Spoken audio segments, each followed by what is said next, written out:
Halo Sobat Dunia Seribu Besar, semoga Sobat selalu diberi kesehatan, panjang umur, dan rizki yang melimpah, amin. Sebelum masuk ke alur ceritanya, jangan lupa dukung channel ini ya dengan klik subscribe, like, komen, dan share, terima kasih. Mari kita lanjutkan perjalanan. Li Qiye, Dewa Iblis terpikat oleh diagram sederhana seekor gagak yang mengepakkan sayapnya. Biasanya, gagak dianggap sebagai pertanda buruk, pertanda nasib buruk. Mereka tidak ada apa-apanya dibandingkan dengan burung Phoenix, Raja Burung. Dia bahkan pernah merasakan aura dari garis keturunan ini sebelumnya. Celakanya, ia merasa seperti burung gagak yang digambarkan dalam prasasti itu sesungguhnya lebih agung daripada binatang suci termasuk burung Phoenix dan naga sejati. Dunia tahu bahwa binatang suci adalah makhluk yang paling mulia dan terkuat dari semua makhluk karena kelebihan bawaan mereka. Namun, burung gagak ini merupakan suara yang jelas dalam pikiran iblis. Apa ini? Ia menjadi emosional dan memeras otaknya namun sia-sia. Ia memahami dengan baik berbagai iblis namun tetap tidak tahu apapun tentang burung gagak ini. Tidak ada catatan yang sama sekali. Dia kemudian menyadari bahwa dia mungkin melihat sesuatu yang tidak seharusnya dia lihat. Subjek yang tabu, dia mulai dan tidak berani menggali lebih jauh. Beberapa hal dalam sejarah dianggap tabu. Membicarakannya dapat mengakibatkan kematian dan kehancuran klan. Dia tidak takut pada mereka namun tetap harus berhati-hati demi naga. Tuan, ini kesempatan untuk keabadian. Tanyanya karena diagram burung gagak adalah satu-satunya petunjuk di sini. Bisa dibilang begitu. Li Qiye tersenyum. Dalam kondisinya saat ini, satu pikiran terhubung dengan dao yang tak terhitung banyaknya. Dia lalu mengaktifkan auranya dan menjadi cemerlang, mengejutkan Dewa Iblis hanya sesaat karena dia tiba-tiba hancur menjadi partikel. Ini bukan karena kekuatan eksternal yang menghancurkan tubuhnya. Itu berubah menjadi rune yang tak terhitung jumlahnya, tubuhnya menyerupai dunia Grand Dao. Rune bersatu untuk membentuk hukum Dao kecil, masing-masing berisi misteri yang menakjubkan. Hanya satu untaian saja akan membutuhkan penelitian seumur hidup. Berdengung. Hukum-hukum kecil mulai mengalir ke lempengan itu bersama burung gagak. Burung gagak itu juga menjadi cemerlang, tampak hidup kembali. Hukum-hukum itu kemudian memasuki tubuh burung gagak. Diagram ini dapat memuat semuanya, bahkan hukum-hukum Dao yang mendalam yang berasal dari Li Qiye. Muncul, burung gagak itu akhirnya menjadi cukup terang untuk memaksa Dewa Iblis itu mundur beberapa langkah. Dia tidak punya pilihan selain menutup matanya. Kecemerlangan ini hanya berlangsung selama sepersekian detik. Begitu iblis itu membuka matanya, Li Qiye dan burung gagak itu tidak terlihat dimanapun. Lempengan itu masih ada di sana, meski sekali lagi tidak ada isinya. Mereka sudah tiada, jadi itulah kesempatan untuk keabadian. Dia segera menyadari sesuatu. Ternyata lempengan itu adalah pintu. Pintu masuk memungkinkan seseorang untuk melihat peluang yang sebenarnya. Jika tidak mungkin untuk masuk. Dia penasaran dan ingin ikut masuk. Dia menarik napas dalam-dalam dan meniru Li Qiye, sambil mengusap lempengan itu dengan lembut. Bakatnya luar biasa, jadi dia meniru irama Li Qiye untuk merasakan rahasia lempengan itu. Dia mencoba memanggil burung gagak, ini pasti kuncinya. Sayangnya, meskipun tindakannya sama, diagram itu tidak muncul. Ia mencoba beberapa kali dan akhirnya menyerah. Itu tidak seharusnya terjadi. Dia mengerti, Li Qiye telah memasuki dimensi lain yang berbeda, yang tidak terpengaruh oleh waktu dan gangguan. Rupanya tak terbatas. Mungkin karena itulah kesan yang terpancar tidak berubah, rasa abadi. Namun, mereka yang berada pada level yang tepat dapat membedakan antara kekekalan dan kekekalan. Kekekalan berarti terus mengalir di sungai waktu, bukan stagnasi ini. Ia mengulurkan tangan dan tiba-tiba, sebuah dahan pohon muncul. Rantingnya tidak besar dan memiliki cabang-cabang yang lebih kecil dengan sedikit daun. Meskipun demikian, para ahli yang tepat akan tercengang melihatnya. Cabang itu berwarna emas karena diciptakan dari energi primordial dan Dao. Mereka mengandung sumber Dao dalam rune dan urat nadi. Dengan kata lain, cabang kecil ini memuat segala hal tentang banyak Grand Dao. Tentu saja, cabang ini tidak mewakili semua Grand Dao, hanya sumber dari afinitas tertentu. Jika seseorang dapat memperoleh dan memahami sumber-sumber ini, itu berarti mampu menciptakan garis keturunan abadi. Para penerus yang cakap, baik yang memiliki hubungan darah atau tidak, akan selalu muncul. Adapun beberapa daunnya, mereka berisi hukum kebaikan yang jauh lebih kuat daripada hukum tingkat Dao Lord. Mengesampingkan sumber-sumber Dao, hal yang paling menggugah adalah sarang burung yang berada di puncak dahan. Luar biasa, bahkan lebih cemerlang dari cabang yang luar biasa. Perbedaannya seperti kunang-kunang dibandingkan bulan. Ia melepaskan sinar abadi ke langit. Sinar itu kemudian meletus menjadi api neraka dan melepaskan fenomena visual yang menakjubkan.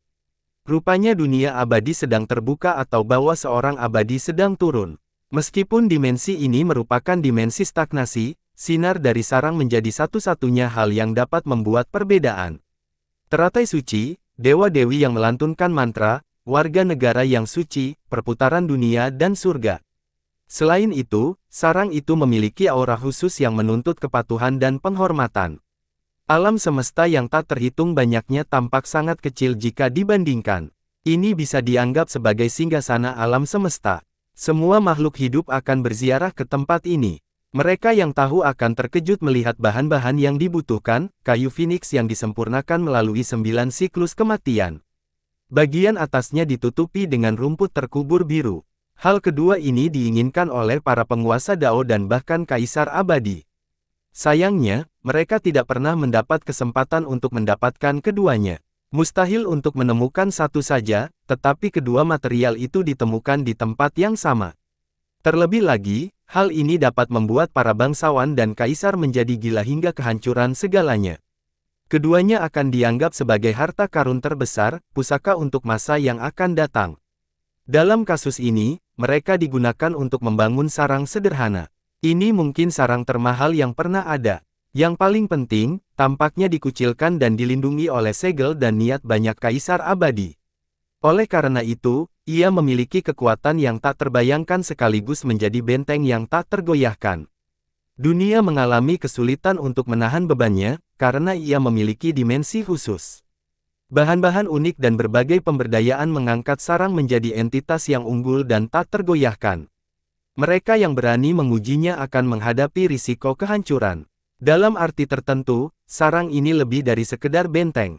Sarang ini melambangkan otoritas dan kedaulatan atas 9 dunia. Ada sesuatu yang terletak di sarang itu. Namun, sarang itu telah dilindungi oleh para kaisar sehingga tidak seorang pun dapat melihat wujud aslinya. Seseorang harus menerobos semua segel sebelum mendapatkan hak istimewa itu.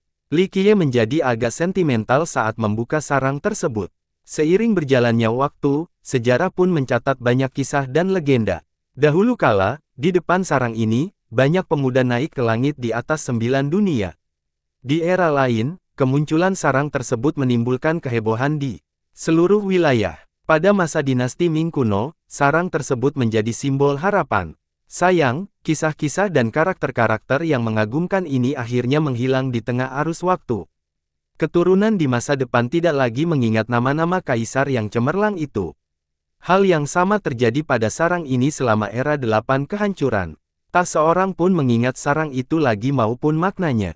Adegan-adegan yang berkesan dalam ingatan, seorang gadis keras kepala yang tidak mau bertahan hidup, seorang anak laki-laki baik hati yang mengamati ombak di pagi hari. Faktanya, tidak ada lagi jejak dari beberapa cerita ini di Eight de Solace. Aliran waktu adalah satu-satunya yang konstan, tidak ada yang bisa bertahan selamanya kecuali satu, hati Dao yang cukup kuat untuk menahan waktu hantaran. Li Qiye menarik napas dalam-dalam dan berhenti berpikir. Dia meraih sarang itu. Ledakan. Kekuatan sarang segera bangkit. Api menerpa kemenyengat dengan kekuatan yang cukup untuk memperlakukan semua penyusup sebagai serangga. Fenomena visual mengiringi kobaran api, siap untuk melenyapkan tamu yang tidak diinginkan. Aura angkuh Kaisar Abadi juga terbangun. Sosok-sosok agung dapat terlihat di dalam kobaran api, masing-masing mampu menekan segalanya, Min Ren, Sue Si, Mutian, Hong Tian, Qianli, dan masih banyak lagi. Kekuatan gabungan mereka terlalu besar untuk ditangani oleh satu makhluk, termasuk Li Qiye dari sudut pandang emosional. Tahun-tahun penuh peristiwa yang memenuhi emosi kembali, membuatnya rindu masa lalu. Berdengung, dia melepaskan takdir sejatinya dan sinar abadi. Tangan gelap di balik tirai dan penguasa 9 dunia telah kembali menjadi puncak di atas segalanya. Saat dia merentangkan telapak tangannya untuk membentuk segel, semuanya terhenti. Waktu mulai berputar kembali ke masa lalu. Gambaran seorang pemuda melawan naga, seorang wanita melawan surga, iblis yang memegang petir. Tahun-tahun yang tak terlupakan. Li Qiye mendesah dan bermalam. Orang-orang selalu mengenang masa keemasan mereka saat mereka bersemangat dan berambisi. Kenangan indah sulit dilupakan. Segel dari tangan bergerak maju dan menyelesaikan kobaran api. Sosok-sosok agung itu perlahan-lahan menghilang. Sosok-sosok kaisar yang agung itu perlahan-lahan bubar, sebagaimana ingatan mereka yang perlahan-lahan terkubur lagi dalam pikiran Li Qiye. Niat dan berkah ini telah menjaga sarang ini selama berabad-abad, sehingga mustahil bagi siapapun untuk mendekatinya. Kerja sama tim mereka sangat sempurna dan menakutkan. Kaisar dan penguasa Dao sebelumnya tidak dapat mendekat meskipun datang ke sini secara langsung. Tentu saja, lambaian tangan Li Qiye menghilangkan segel tersebut karena segel itu ada untuk melindungi Li Qiye. Tubuh aslinya ada di sini sekarang jadi tidak perlu diaktifkan.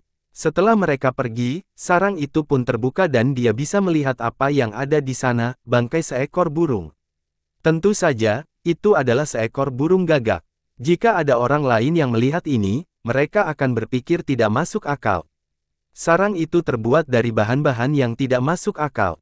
Hampir mustahil untuk menemukan sarang kedua di seluruh dunia.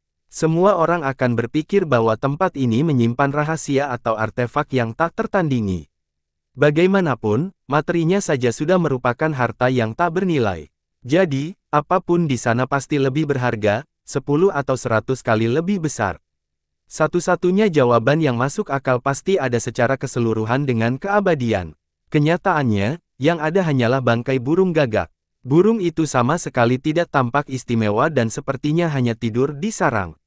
Jika harus memilih sesuatu, maka bulunya lebih gelap dan lebih tua daripada kebanyakan burung gagak.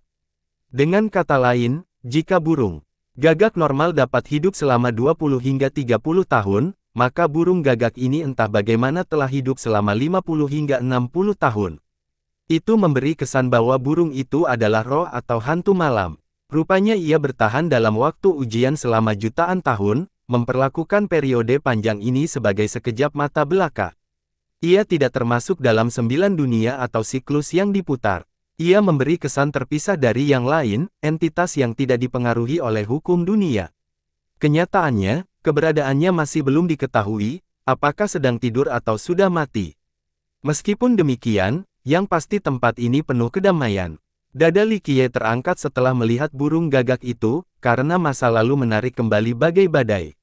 Di masa lampau yang terlupakan, seekor burung gagak terbang keluar dari gua iblis abadi. Ia melintasi 9 dunia dan 10 wilayah selama berabad-abad, melintasi satu dimensi ke dimensi berikutnya, dan menciptakan satu keajaiban demi keajaiban. Yang lain mengenal makhluk ini sebagai Dark Crow. Sayangnya, mereka tidak tahu tentang jiwa yang terperangkap di dalamnya, dalang sebenarnya di balik semuanya. Jiwa itu memulai era keemasan, melatih makhluk yang tak terkalahkan, dan menciptakan garis keturunan yang mengerikan. Banyak musuh yang gemetar ketakutan setelah mendengar gelar ini. Burung gagak bertindak sebagai tangan gelap di balik tirai, mengendalikan segalanya dengan cara yang tak terhentikan.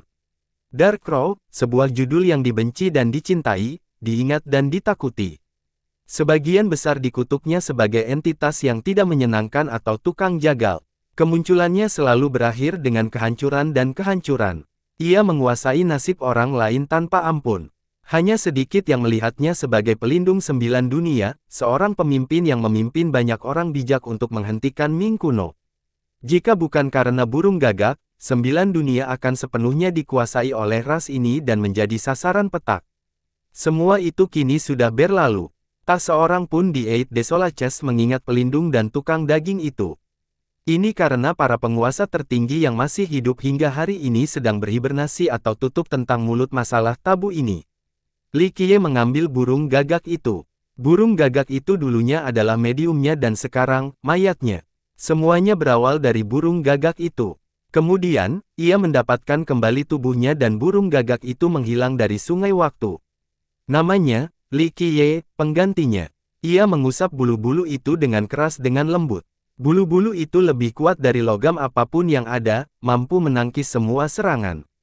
Ketika sayapnya terbuka lebar, bulu-bulu itu akan menutupi langit seperti tirai besi. Lebih jauh lagi, bulu-bulu itu juga dapat digunakan sebagai pedang paling tajam. Ia diliputi emosi, seolah-olah merasa ia telah kembali ke zaman 9 dunia.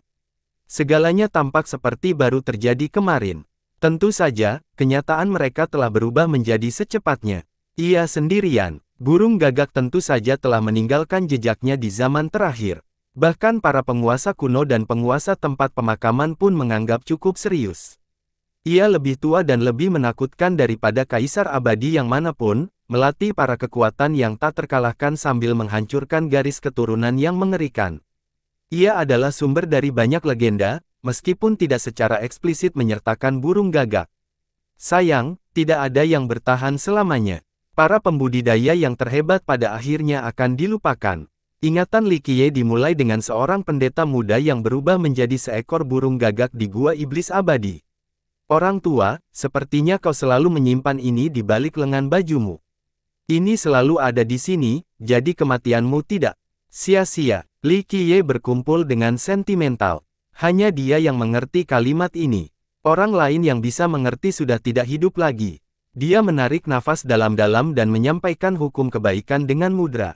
Energi kekacauan sejati menghancurkan area tersebut dan mulai menghasilkan Grand Dao. Berdengung, sinar hitam terpancar dari burung gagak sebagai hasilnya. Sinar-sinar itu telah terkumpul selama berabad-abad dan memiliki kekuatan yang cukup untuk menembus kubah langit. Rune muncul di dalam sinar-sinar itu dan mengubahnya menjadi rantai, kecil namun tidak dapat dipatahkan. Cahaya terang muncul di dahi burung gagak itu. Meskipun kecil, sebenarnya lebih besar dari 9 dunia. Itu tidak berisi kehidupan melainkan waktu yang tak terbatas. Ini adalah cahaya dunia, yang kekal. Dengan kata lain, memilikinya berarti memiliki kehidupan kekal. Ini bukan keabadian, tetapi pemiliknya dapat hidup selama di surga. Mata Li Qiye membuka saat ia menggunakan energi abadinya. Ia menutup tangannya dan mulai menyempurnakan berbagai afinitas, bahkan kekuatan jaminan yang sulit dicapai. Dengan demikian, semua kekuatan dalam sejarah telah dipadatkan ke ujung paku. Ia menciptakan bila energi, panjangnya hanya 3 inci tetapi mampu menembus segalanya. Bahkan hukum dan siklus dunia tidak akan mampu menahan kehancurannya. Sekarang setelah ia memiliki senjata yang tepat, gerakan pemotongannya berada di level puncak. Kedalamannya tidak dapat dijelaskan dengan kata-kata. Klang, klak, klak. Rantai yang menyegel burung gagak itu dipotong dengan kombinasi presisi dan akurasi yang sempurna. Rantai itu terlepas tanpa ada tanda-tanda terpotong seolah-olah kedua ujungnya terpisah secara alami, bukan oleh kekuatan eksternal. Saat lebih banyak rantai tiba, cahaya di dahi orang banyak menjadi semakin terang dan besar, sama halnya dengan dunia batin. Ia menarik napas dalam-dalam dan melepaskan banjir energi kekacauan primordial. Sinar-sinar itu tampaknya berada pada tingkat abadi. Tubuhnya menjadi penguasa zaman dan sumber segalanya. Bahkan planet-planet pun tampak sangat kecil jika dibandingkan. Kalau saja orang luar ada di sini, mereka akan sepenuhnya tertekan oleh keadaannya yang aktif, tidak mampu menahan diri untuk tidak gemetar. Ia menjadi satu-satunya makhluk abadi yang ada. Satu pemikirannya dapat menghancurkan atau menciptakan suatu zaman. Dia lalu memotong dahi burung gagak itu dengan kecepatan kilat. Terlebih lagi, terdengar suara tulang patah pelan saat dia memotongnya sepenuhnya. Ledakan. Waktu meledak dari cahaya dan mengalir keluar. Waktu telah terkumpul selama bertahun-tahun, dari masa lalu hingga masa depan. Dengan demikian, banjir temporal ini mencakup kehancuran yang tak terhitung. Ia menghantam sinar abadi Li Qiye dan berhasil menghentikan. Untungnya, kekacauan hukum primordialnya mampu memperlambat banjir. Zas. Sayangnya, mereka juga membusuk. Wilayah itu diperkaya dengan hukum dan kekuatan purba. Ini adalah afinitas yang paling kuat dan paling abadi. Sayangnya, banjir duniawi masih mengeringkannya. Itu berisi kekuatan miliaran tahun yang semuanya terfokus pada target yang sama. Transformasi dunia terjadi dalam sekejap mata. Ini bisa membuat lautan berubah menjadi ladang murbei dalam sekejap. Seorang penguasa Dao di sini akan hancur menjadi debu, tidak mampu menahan kekuatan temporal ini. Hukum-hukum primordial terus menyembuhkan dan membangun kembali diri mereka sendiri. Sayangnya, pihak lain menyerang tanpa henti. Mereka tidak dapat menahan Lai dan mulai mengulang kembali. Ledakan. Hal ini memberi ruang bagi Banjir untuk menyerang Li Qiye secara langsung. Aktifkan. Dia bersiap dan meraung, mengubah tubuhnya menjadi benteng abadi yang berisi semua hukum. Sebenarnya, menyebut kosmos purba bukanlah sesuatu yang berlebihan. Banjir segera memasuki wujud kosmiknya. Meskipun ukurannya sangat besar, ia masih dipengaruhi oleh kekuatan waktu yang ingin menghancurkannya hingga menjadi satu titik debu. Li Qiye menyalurkan sinar abadi ke dalam tubuhnya untuk menyapu bersih invasi. Sinar tersebut mengandung kekuatan hidup yang tak terbatas dan perlahan-lahan menyembuhkan area yang membusuk. Celakanya, banjir duniawi tampaknya telah mengakar di tubuhnya dan terus berlanjut dalam siklus yang tiada akhir. Ia melihat masa lalu lagi, meskipun tanpa keinginannya, membawa pemuda berdarah panas keliling dunia, mencari keuntungan untuk seorang gadis muda, menguburkan satu persatu sahabatnya. Proses ini terus berlanjut hingga akhirnya mendatangkan kekuatan karma. Kesengsaraan karma dari perpisahan yang dilakukan saat dia menjadi Dark Crow bergabung dengan kekuatan waktu. Memutuskan, nasib sejatinya ikut terlibat dan mulai membasmi kesengsaraan karma. Akhirnya, cahaya mengambil alih tubuh internalnya dan mengubahnya menjadi dunia abadi. Krak, pedang energinya memotong dahi gagak itu. Cahaya di sana menghilang dan sesuatu menggelinding ke telapak tangan. Dia menyadarinya dan ternyata itu adalah sebuah benih. Ya, benih seukuran jari dengan warna abu-abu. Sama seperti sarang dan burung gagak, awalnya tampak biasa saja. Namun, hanya karakter terkuat yang dapat melihat sinar tertentu yang berputar di sekitar benih. Sinar ini tidak selalu ada karena muncul dan menghilang secara terus-menerus. Menyadari hal ini sama seperti berada di sungai waktu, dikelilingi oleh kesunyian dan ketenangan.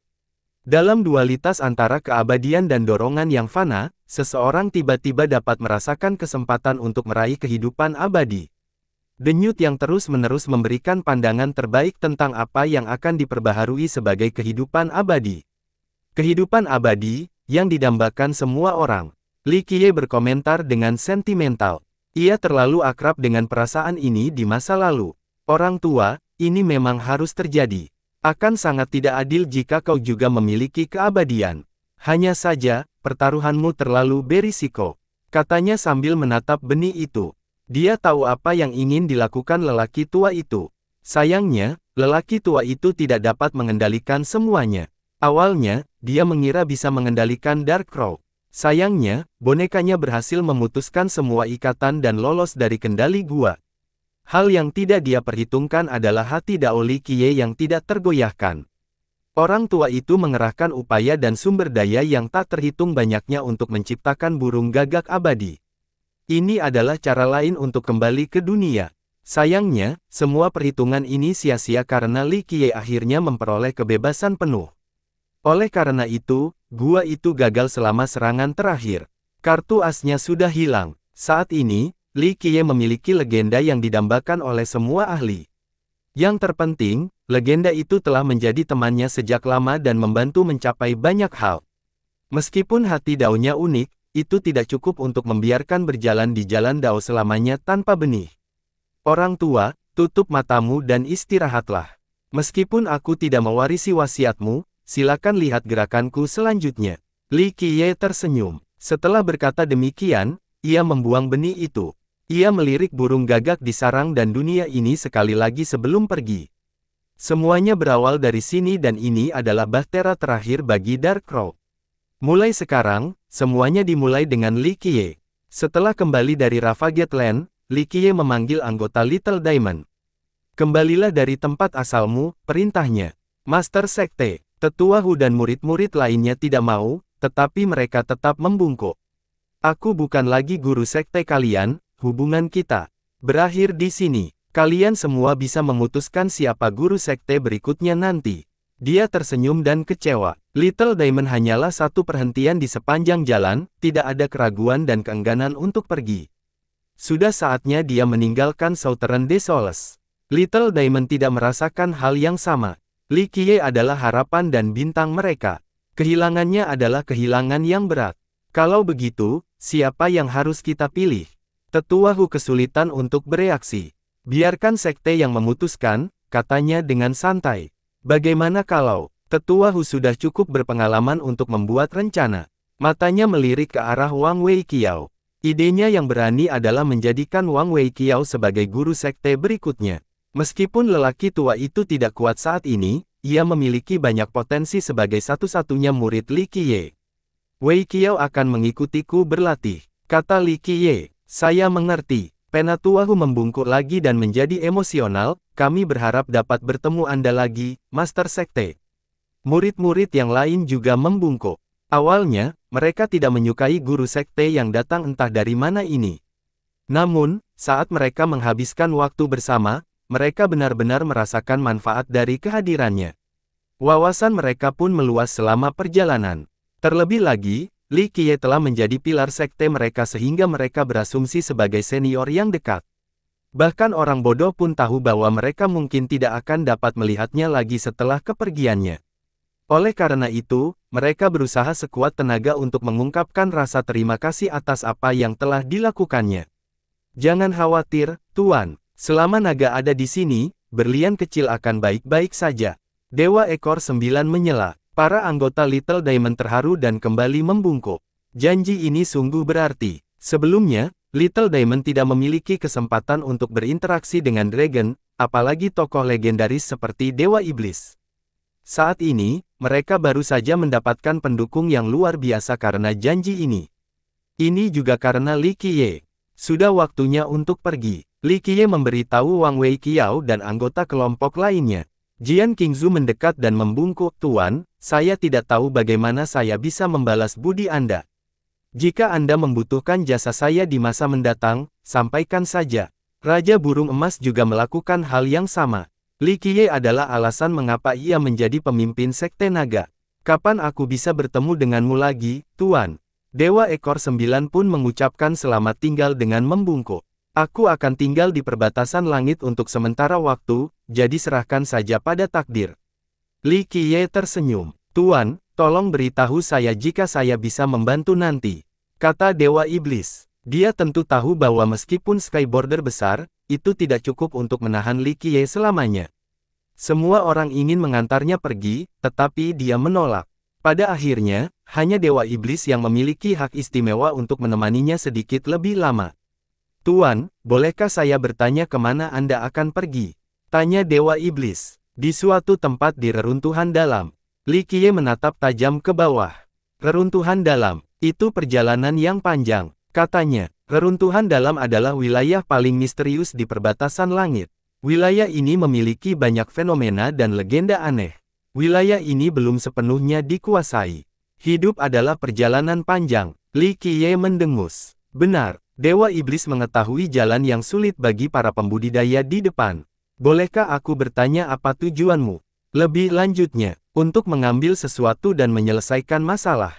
Li Qiye menjawab. Dia berhenti beberapa saat lalu berkata, harapkan hal yang tak terduga, siklus ini akan terus berlanjut dan manusia tidak akan menang atas. Malapetaka, nasihat santai ini membuat Dewa Iblis tersadar bagai badai. Saya akan mengingatnya, Tuan. Dia menenangkan diri dan berbaring sambil merasa cemas. Dia mendapat firasat buruk dan ingin bersiap menghadapi yang terburuk. Kalian tidak bisa mengantar kami pergi selamanya, pulanglah, kata Li Qiye. Selamat tinggal, Tuan. Saya sungguh berharap kita bisa bertemu lagi. Dewa Iblis itu menjawab dan melihat keduanya menghilang di cakrawala. Guru, bagaimana saya harus berlatih selama perjalanan ini? Wang Weiqiao bertanya sepanjang jalan. Dia tahu bahwa sekarang bukan saat yang tepat untuk bersantai. Apa yang kamu lewatkan? Li Qiye menjawab dengan sebuah pertanyaan. Baiklah. Weiqiao merenung dan berkata, kultivasiku dangkal, begitu pula pengetahuanku. Kurasa aku masih kurang banyak hal. Kamu benar, tetapi hal yang paling kamu rindukan saat ini adalah pengalaman dan latihan, kata Li Qiye. Benar, Weiqiao setuju. Meskipun dia adalah anggota tertua Little Diamond, dia tidak memiliki pengalaman dalam dunia peretasan sampai Li Qiye datang. Lalu apa yang harus saya lakukan, Guru? Weiqiao bertanya lagi. Apakah kamu siap menghadapi kematian selama pelatihanmu? Li Qiye menatapnya. Menghadapi kematian, Weiqiao pernis. Little Diamond adalah sekte kecil tanpa metode dan harta untuk memperpanjang hidup. Seorang pengikut biasa seperti dia yang hidup begitu lama sudah mengesankan. Meskipun demikian, kejadian kematian tetaplah menakutkan. Saya sudah memikirkan ini sebelumnya, Guru. Wei Qiao berkata dengan lembut, saya tidak keberatan mati secara wajar karena saya sudah berumur panjang. Namun, mati dalam pertempuran atau bencana. Saya hanyalah seekor cacing dalam skema besar dan tidak siap secara mental. Kematian tidak dapat dihindari oleh semua makhluk hidup. Jawaban Wang Wei Qiao tidaklah masuk akal. Karena ia hidup jauh lebih lama daripada manusia biasa dan murid-murid pada umumnya, ia tidak memiliki masalah menerima kematian karena usia tua. Namun, tiba-tiba menghadapi kematian yang tak terduga dan traumatis. Ia merasa takut dan belum siap untuk itu. Menghadapi kematian adalah cara untuk menguji hati Dao Anda, tidak ada hal lain yang memiliki gravitasi yang sama. Li Qiye menatapnya dan berkata, jadi, dia tentu saja memahami komentar ini. Tidak apa-apa untuk terikat pada kehidupan, itu benar-benar dapat dipahami. Di sisi lain, itu juga tertidur dan tercela. Li Qiye melanjutkan, bisakah Anda menjelaskan lebih lanjut? Tanyanya. Li Qiye menatap cakrawala dan menjelaskan, terikat pada kehidupan membuat seseorang bersemangat tentang dunia, sumber motivasi. Jika Anda tidak peduli dengan kehidupan Anda sendiri, maka tidak ada hal lain yang akan Anda pedulikan. Benar, Wei Qiao setuju. Namun, jika Anda telah hidup cukup lama, terlalu terikat pada kehidupan dapat menjadi sumber malapetaka bagi orang lain. Li Qiye melanjutkan, Wei Qiao merasa ini mengejutkan. Begitu seseorang hidup cukup lama, mereka juga akan memperoleh banyak kekuatan. Jadi, demi bertahan hidup, mereka mungkin melakukan apa saja untuk hidup. Pada akhirnya, mereka mungkin akan menghancurkan dunia yang mereka cintai agar bisa hidup lebih lama. Wei Qiao mendengarnya. Keterikatan pada kehidupan melahirkan motivasi tetapi juga kehancuran, pisau bermata dua. Seiring berjalannya waktu, kehancuran menjadi lebih mungkin terjadi. Oleh karena itu, kamu perlu mengalami kematian. Li Qiye menjelaskan, ini tidak hanya akan memperkuat dan memperkuat fondasi Anda, tetapi juga akan memberikan perspektif yang lebih jelas tentang kehidupan. Setelah beberapa kali mengalami, kamu akan tahu apa yang kamu inginkan. Guru, saya khawatir saya tidak dapat memenuhi harapan Anda, kata Wei Qiao. Hanya waktu yang bisa menjawabnya. Jika kamu tidak ingin menghancurkan dirimu sendiri, kamu harus bertekad dan terus maju dengan berani. Kata Li Qiye, saya mengerti. Wei Qiao mengingat ajarannya. Kita berangkat. Li Qiye menjangkau lelaki tua itu dan melintasi angkasa. Reruntuhan dalam sangat besar, hanya sedikit yang bisa melihat semua misterinya. Ini tidak menghentikan keduanya untuk mencapai daerah terpencil yang dilindungi oleh kekuatan misterius, tidak ada orang lain yang bisa datang ke sini. Rupanya tidak ada ujung yang terlihat di cuaca buruk ini. Ada benua-benua yang mengambang, beberapa hancur dan berubah menjadi batu-batu besar. Yang beruntung masih utuh dengan kekuatan hidup yang kuat. Beberapa menjadi tanah berbahaya yang menyerupai neraka. Kita sudah sampai, pergilah. Li Qiye menatap ke arah itu dan berkata, Wei Qiao tidak tahu di mana dia berada. Meskipun dia lemah, dia langsung menyadari betapa berbahayanya daerah ini. Terlalu banyak bahaya tersembunyi yang tidak terhitung jumlahnya. Ia juga merasa ada banyak mata yang menatap mereka dari balik bayangan. Mata-mata itu milik makhluk-makhluk yang ingin melompat keluar dan memangsa mereka. Di mana tempat ini, Guru? Dia menarik napas dalam-dalam dan bertanya dengan lembut. Reruntuhan dalam. Li Qiye menjawab dengan santai. Bagaimana saya bisa menemukan Anda, Guru? Wei Qiao bertanya. Tidak perlu mengucapkan selamat tinggal. Jalani jalanmu sendiri dan jadilah pohon yang perkasa. Batasan di bawah perlindunganku akan membatasi pertumbuhanmu, kamu tidak akan berarti apa-apa. Li Qiye tersenyum. Jadi ya, saya akan berusaha sebaik mungkin dan tidak mengecewakan Anda, Guru. Wei Qiao menjadi emosional dan membungkuk. Tidak, lakukanlah untuk dirimu sendiri, bukan untukku. Cerminannya adalah pencarian pribadi. Cari tahu apa yang kamu cari. Li Qiye melanjutkan. Aku akan mengingat ini. Wei Qiao membungkuk lagi. Pergilah sekarang, jalan di depan masih panjang, kita akan bertemu lagi. Li Qiye mengulurkan tangannya. Saya pergi dulu, Tuan. Wei Qiao membungkuk lagi, tidak benar-benar ingin pergi. Meskipun demikian, dia bangkit dan bangkit kembali. Sampai jumpa. Li Qiye terkekeh dan menendang lelaki tua itu. Bam! Wei Qiao terbang seperti meteor menuju cakrawala sambil berteriak, "Ah!" Ledakan. Akhirnya, dia mendarat dan membuka di tanah. Butuh beberapa saat sebelum ia berhenti melihat bintang. Ia berjuang untuk bangun dari rasa pusingnya. Tiba-tiba pikiran kembali terfokus karena bau busuk yang tercium dalam angin. Berderit, sesuatu yang berat sedang bergerak maju. Ia mendongak dan melihat bukit yang bergerak. Ternyata itu adalah serangga besar dengan kaki yang tak terhitung jumlahnya. Karapasnya tampak terbuat dari batu. Ia perlahan mulai keluar dari tanah dengan mata yang lebih besar dari lentera. Dari bau busuk itu berasal. Sial, Wei Qiao segera melarikan diri. Serangga itu mengaum dan menuju Wei Qiao.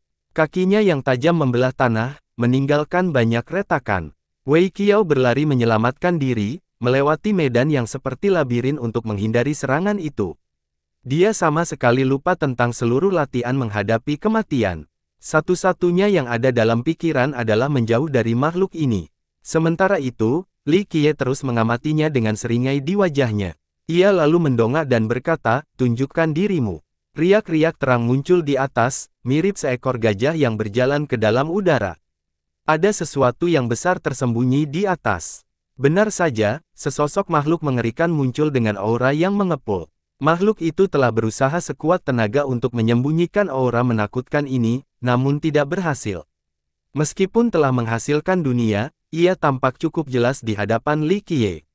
"Salam, Tuan. Saya anggota pemakaman." Ia mendarat di benua itu dan membungkuk. Orang lain mungkin tidak tahu tentang Li Qiye, tetapi makhluk ini pasti tahu. Makhluk yang menghadapi monster asli yang mampu menghancurkannya tanpa masalah sama sekali. "Kau sudah mengikuti kami sejak Little Diamond." Li Qiye tersenyum. "Saya tidak berani bertindak atas keinginan saya sendiri tanpa izin Anda, Tuan. Mohon maaf jika saya telah menyinggung Anda." Kata makhluk itu, "Tidak apa-apa." Li Qiye mengulurkan tangannya, "Kamu tidak menyimpan niat jahat, jadi tidak ada salahnya. Leluhurmu menepati janjinya, jadi aku akan mengawasi keturunannya.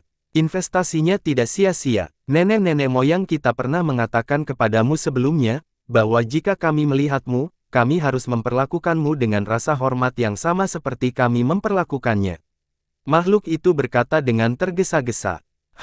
Lumayan, sepertinya dia tahu cara mendidik keturunannya."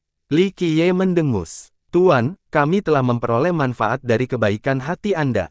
Makhluk itu berkata, "Kami tidak akan dapat melihat matahari tanpa bantuan Anda. Saya tidak ada hubungannya dengan itu. Ayahmu bekerja keras untuk itu sambil membahayakan nyawanya." Li Qiye menjawab, "Nenek-nenek moyang tidak pernah melupakan perbuatanmu." Makhluk itu melanjutkan, sepertinya dia mendapat banyak manfaat karena masih bisa hidup di zaman ini. Sungguh sebuah keajaiban." Li Qiye berkata dengan nada sentimental. "Ya, leluhur berkata bahwa ketika Anda membuka dunia dan menciptakan metode Dao baru, ia memperoleh panen yang besar. Hal yang sama juga berlaku bagi kita." Makhluk itu menjelaskan lebih lanjut. "Itu hanya pertukaran yang seimbang." Li Qiye tidak menerima pujian tetapi hal itu tidak mengurangi rasa hormat makhluk itu terhadapnya. Pada kenyataannya, makhluk ini dapat dianggap sebagai makhluk tertinggi di Eight Souls. Meskipun demikian, ia berperan sebagai junior karena memang demikian. Li Qiye adalah makhluk istimewa. Terlebih lagi, leluhur mereka telah menekankan hal ini berkali-kali, agar tidak pernah menyakiti Li Qiye. Ia tidak mengetahui rincian kesepakatan antara leluhurnya dan Li Qiye. Ini adalah transaksi tingkat zaman yang berada di luar jangkauan keturunannya. Meskipun demikian, tebakannya cukup bagus mengingat kejadian-kejadian bersejarah, oleh karena itu ia sangat menghormatinya. "Tuan, apakah Anda ingin mengunjungi kediaman kami? Leluhur akan sangat gembira melihat Anda." Li Qiye pun diundang. Tidak perlu repot-repot menyuruh orang tua itu mengeluarkannya. "Kalau aku benar-benar membutuhkan sesuatu, aku akan membayangkan saat itu juga," kata Li Qiye. "Tenang saja, Tuan. Kami akan melakukan apapun yang Anda minta," kata makhluk itu. Kuno tidak cukup untuk menggambarkan garis keturunan mereka. Mereka memiliki kekuatan yang cukup untuk mengejutkan seluruh 8 Souls. Namun, mereka tetap menyendiri dan jarang ikut campur dalam urusan dunia luar. Sayangnya, mereka akan berpartisipasi sekali lagi jika Li Qiye menginginkannya. Saya menghargai antusiasmenya. Li Qiye menerima sentimen itu. Ia kemudian menatap lebih jauh ke dalam wilayah itu dan menyimpulkan, tahun-tahun berlalu begitu cepat namun ia masih hidup. Pasti sulit. Nenek-nenek moyang pernah minum obat khusus. Makhluk itu mengungkapkan rahasia yang dijaga ketat kepada Li Qiye. Hanya sedikit orang di garis keturunan mereka yang tahu tentang hal itu, tetapi makhluk itu tetap memberitahu Li Qiye. Dia mengatakan bahwa karena keterlibatanmu, keadaan menjadi tepat untuk pembentukan obat. Kalau tidak, dia pasti sudah meninggal sejak lama. Lanjutnya, dia cukup beruntung, yang sempurna masih belum cukup untuk beberapa keadaan obat karena surga yang jahat mungkin tidak mengizinkannya. Li Qiye tersenyum. Obat dalam kasus ini dilarang. Menghabiskannya berarti menjamin pemakaman. Jadi, bahkan lelaki tua pun tidak berani melakukannya. Namun, keadaan menjadi sempurna dengan malapetaka besar, maka ia berhasil. Itu semua berkatmu, Tuan. Makhluk itu berkata. Makhluk itu tidak mengetahui proses yang ditentukan, tetapi leluhur itu pernah meminta bantuan Li Qiye sebelumnya. Li Qiye mendengus dan mengalihkan fokusnya ke tempat lain. Matanya menjadi cerah saat dia mengamati seluruh reruntuhan dalam. Dia kemudian berkomentar, tanah terpencil ini mengandung esensi surgawi yang tak terhitung jumlahnya. Ya, makhluk itu tersenyum kecut, aku masih belum sepenuhnya memahami ukuran sebenarnya. Kita juga bukan satu-satunya garis keturunan di sini. Mereka belum mati sepenuhnya dan memutuskan untuk bersembunyi di sini. Li Qiye mengerti. Saya mendengar bahwa ada keturunan yang bahkan lebih tua dari kita. Selama bencana besar, beberapa orang beruntung dan memperoleh beberapa sumber kuno, katanya. Terus terang saja, mereka mendapatkan beberapa mayat dan bisa hidup sedikit lebih lama, itu bukan sesuatu yang pantas untuk dibanggakan, kata Li Qiye. Anda benar, Tuan. Ia tidak berani meremehkan garis keturunan lainnya, tidak seperti Li Qiye, kami hanya menempati satu sudut reruntuhan dalam. Tidak apa-apa, ayahmu suka bermain aman. Ini adalah cara yang benar, tahu kapan harus mengemudi dan kapan harus mundur. Mereka yang tidak cukup pintar akan menghadapi amarahku. Li Qiye berkata dengan santai. Makhluk itu terkejut karena dia mengerti maksudnya. Ada garis keturunan lain yang sama kuatnya dengan mereka saat ini di reruntuhan dalam. Leluhur mereka yang hebat mungkin tidak dapat menyapu bersih reruntuhan dalam. Namun, Li Qiye membuatnya terdengar begitu mudah. Orang lain mungkin menganggap ini sebagai kesombongan dan ketidaktahuan. Tentu saja, dia tahu lebih baik daripada meremehkan Li Qiye. Karakter ini mungkin adalah makhluk paling menakutkan dan terkuat di Eight Desolaces saat ini. Dia benar-benar bisa menghancurkan reruntuhan batin. Anda tidak akan terpecahkan, Tuan. Katanya dengan tulus. Meskipun tampaknya berada di puncak rantai makanan, ia tahu bahwa mereka belum mendekati level Li Qiye. Jangan membahas masalah ini lagi. Aku di sini untuk satu hal. Li Qiye mengganti topik pembicaraan. Hal yang dulu. Akhirnya ia mengerti tujuan Li Qiye. Ya, ayahmu tahu. Li Qiye tersenyum. Makhluk itu berkata dengan sopan, saya pernah mendengar tentang ini dari leluhur sebelumnya, tetapi tidak ada yang spesifik. Kami tidak berani bertanya tanpa izin dan telah menunggu Anda. Kenyataannya, mereka semua menginginkan benda ini, sesuatu yang tak tertandingi untuk menggoda makhluk abadi. Cabang mereka memiliki banyak informasi tentang benda ini, tetapi mereka tidak berani memaksakan masalah ini. Pertama, mereka tidak tahu apakah mereka bisa mendapatkannya atau tidak. Kedua, dan yang terpenting, benda itu sudah ada pemiliknya. Berbagi bukanlah pilihan, leluhur mereka telah diperingatkan. Tidak ada apa-apa untuk menjelajah dan mencari, tidak ada bedanya, kata Li Qiye. Sudah ada kesepakatan antara dia dan hantu tua itu. Sebuah perjanjian antara karakter seperti mereka bersifat abadi. Jutaan tahun bisa berlalu, tetapi mereka adalah penguasa abadi, tidak ada batas waktu untuk perjanjian itu. Dengan demikian, garis keturunan para pihak dibatasi oleh klausul-klausul tersebut. Hanya saja, keturunannya tidak mengetahui rincian yang pasti. Saya mengerti. Makhluk itu berbaring lagi. Itu adalah salah satu makhluk langka yang mengetahui tentang benda tak tertandingi itu. Namun, dia tidak berniat mengambil Li Qiye. Tentu saja tidak akan terpikirkan, bahkan garis keturunan mereka akan terpengaruh. Terlebih lagi, jika ia mencoba melakukan sesuatu, leluhurnya akan menjadi orang pertama yang membunuhnya karena dianggap tidak berbakti. Selain itu, perjanjian itu sebenarnya lebih penting karena merupakan janji kemakmuran. Garis keturunan mereka akan terus makmur selama zaman ini. Kami tidak pernah berani memikirkan benda itu, tapi kami dapat membantu Anda melihatnya, Tuan. Kata makhluk itu, ini adalah perintah yang diberikan oleh leluhurnya. Tidak perlu, kalian semua belum memiliki kondisi yang tepat untuk pergi, pengekangan terhadap garis keturunan kalian masih ada. Melakukan hal itu akan merugikan, jadi jangan mengumpulkan mereka. Li Qiye menolak, ditambah lagi, mungkin agak dekat, tidak akan sulit untuk mencapainya. Saya mengerti, saya akan menyampaikan pesan Anda kepada semua orang. Kata makhluk itu. Li Qiye kemudian melihat sekelilingnya sebentar sebelum berbicara, orang tuamu tidak dalam keadaan baik, dia terengah-engah. Baiklah, aku tidak berani memikirkan rencana leluhur. Aku hanya tahu bahwa masih ada bayangan yang membayangi dunia kita, bukan hanya dari garis keturunan lain tetapi juga hal-hal misterius.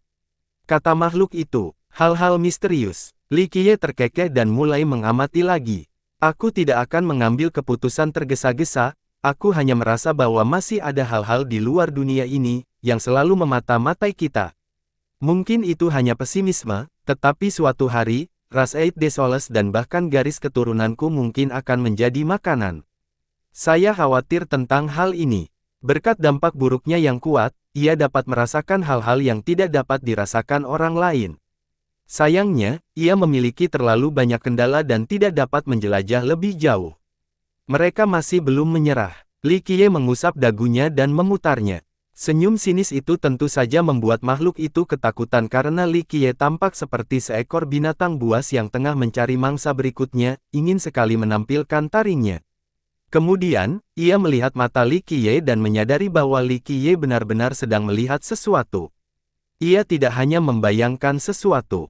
Mereka dianggap sebagai makhluk yang tak tersentuh, tetapi Li Qiye dapat memperluasnya dengan mudah, tanpa meninggalkan satu tulang pun. Melanggar wilayah kekuasaan Li Qiye berarti kematian tanpa penguburan, terlepas dari kekuatan makhluk misterius itu. Tahun-tahun tidak cukup untuk membunuh ambisi. Mereka masih berpikir bahwa mereka adalah penguasa. Betapa bodohnya. Senyum sinis perlahan menghilang dari wajahnya. Makhluk yang tidak berani berpikir lagi, berpikir bahwa makhluk lain seharusnya cukup pintar untuk tetap bersembunyi. Jika tidak, mereka akan mati mengenaskan karena memprovokasi Li Qiye. Ini hanya spekulasi saya, tidak lebih. Ia menjelaskan lebih lanjut, itu tidak ada hubungannya denganmu. Li Qiye tersenyum, mereka berkhayal. Hanya karena mereka telah memahami zaman mereka sendiri, mereka percaya bahwa mereka dapat kembali ke zaman ini juga. Dia berhenti sebentar sebelum melanjutkan, mereka bahkan tidak punya keberanian untuk melawan surga, tidak peduli seberapa kuatnya mereka tetap tenggelam. Jika mereka tidak bersembunyi di balik cangkangnya kali ini, aku akan menunjukkan kepada mereka akhir yang mengerikan. Makhluk itu gemetar setelah mendengar ini. Dia memang makhluk yang berada di tingkat atas mereka saat ini, seseorang yang telah melawan surga dan masih kembali hidup-hidup, mempertahankan kekuatan dan kebebasannya. Faktanya, dia adalah penguasa zaman ini. Mereka yang ingin memanfaatkan situasi akan bunuh diri, seperti manusia yang menantang binatang purba. Orang tuamu bijak. Li Qiye tiba-tiba berkomentar, keturunanmu cukup beruntung berkat karma yang dikumpulkannya. Nikmati dan nikmati saja daripada membuat kesalahan bodoh, dia tidak akan bisa menyelamatkan kalian semua. Saya akan mengingat konservasi Anda, Tuan. Makhluk itu berbaring. Aku pergi sekarang, tapi aku akan mengunjungi lelaki tua itu saat aku punya waktu. Li Qiye tersenyum. Selamat jalan, Tuan. Bagaimana dengan muridmu? Tanya makhluk itu. Biarkan dia merasakan sedikit kesulitan di sini untuk pelatihan. Li Qiye memegang tangannya dan kemudian menghilang dari pandangannya. Reruntuhan dalam, sesuai dengan namanya, terletak di tengah-tengah batas langit. Huruf reruntuhan memiliki banyak interpretasi. Misalnya, ada yang percaya bahwa biara ini sudah ada sejak zaman dahulu kala. Yang lain hanya fokus pada ukurannya yang sangat besar dan bahwa pemeliharaan ini memiliki lebih dari sekadar menikmatinya. Apapun penjelasannya, tidak ada pun yang mempermasalahkan judul ini. Mereka juga tidak tahu tentang ukuran sebenarnya tempat ini. Para penjelajah menjelajahi dunia karena mobilitas mereka yang meningkat. Tentu saja, ini tidak menganggap kawasan berbahaya sebagai zona terlarang. Selain itu, sejarah panjang zaman itu juga membantu. Silsilah memiliki peta wilayah mereka sendiri yang sempurna. Namun, hal ini tidak berlaku untuk reruntuhan dalam. Tempat itu tetap relatif tidak diketahui. Para master tingkat atas menjelajahinya dan menemukan bahwa itu adalah dunia yang terpisah, dunia yang rusak. Maka, pemandangan terserap dapat terlihat di sini, tanah dan sungai hancur, ruang hancur. Satu teori menyatakan bahwa kehancuran ini bukan disebabkan oleh serangan langsung, kemungkinan besar berasal dari apa yang dikenal sebagai bencana besar. Kejahatan dan bencana merajalela, hingga akhirnya para master mencapai puncaknya dalam menyapu bersih mereka dan menciptakan kembali dunia, yang mengakibatkan 8 kehancuran. Untuk menjelaskannya, beberapa orang percaya bahwa dunia mereka saat ini dulunya adalah benua yang tidak stabil dan mengambang. Penguasa Dao dan orang bijak harus membuat ulang dan membentuknya lagi, sehingga memungkinkan stabilitas yang cukup bagi kehidupan untuk berkembang. Namun, mereka tampaknya telah melupakan satu daerah, reruntuhan dalam. Dalam arti tertentu, ini adalah sisa dari bencana besar. Meskipun alamnya porak-poranda, orang akan keliru jika mengatakan bahwa tempat itu terbengkalai. Ada banyak garis keturunan misterius dengan kekuatan luar biasa. Jika salah satu murid mereka menjelajahi dunia, mereka akan mengejutkan semua orang, termasuk para penguasa Dao. Usia garis keturunan ini sungguh luar biasa. Satu frase menyatakan bahwa keturunan ini lebih tua dari awal mula dunia. Tentu saja, ini agak dibesar-besarkan, tetapi tetap tepat sasaran. Timewon, Immortal Lake, God Peak.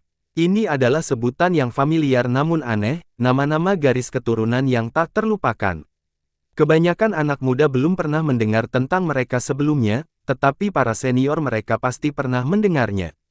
Jika seseorang dari sekte-sekte ini muncul, bahkan True Immortal Sect atau Lion's Roar akan terkejut.